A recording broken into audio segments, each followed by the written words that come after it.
بسم اللہ الرحمن الرحیم۔ السلام علیکم۔ آپ دیکھ رہے ہیں یوٹیوب چینل عام سی باتیں۔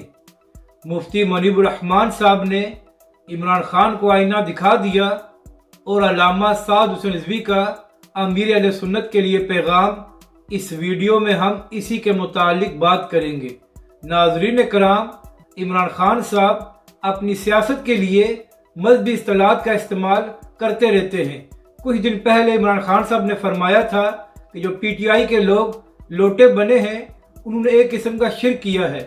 تو اسی حوالے سے مفتی منیب الرحمان صاحب کا ایک اہم بیان سامنے آیا ہے، جس میں مفتی منیب الرحمان صاحب نے عمران خان صاحب کو مخاطب کرتے ہوئے کہا ہے کہ خان صاحب آپ سیاست کریں مگر اسلام کو معاف کر دیں۔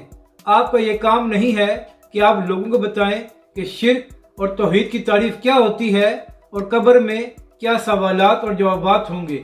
مفتی منیب الرحمان صاحب نے کہا کہ اگر عمران خان صاحب کو قبر کے سوالات اور آخرت کی اتنی فکر ہوتی تو کیا وہ سوشل میڈیا پر مادر پدر آزاد لشکر تیار کرتے؟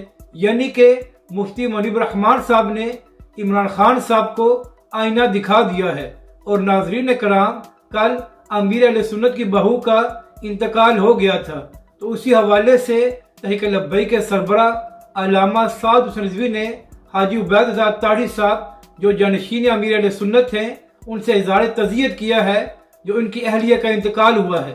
تو ناظرین کرام، یہ تمام ان مخالفین کو بھی جواب ہے جو آئے روز تحریک لبیک پاکستان اور دعوت اسلامی کے بارے میں پروپیگنڈا کرتے رہتے ہیں۔ تو ان کو بھی یہ جواب مل گیا ہے کہ تحریک لبیک پاکستان اور دعوت اسلامی ایک ہیں اور دونوں کے بڑے آپس میں محبت اور عقیدت رکھتے ہیں۔ اپنی رائے کا ضرور اظہار کریں کہ آپ کو یہ ویڈیو کیسی لگی اور ہمارے اس چینل کو بھی سبسکرائب کریں۔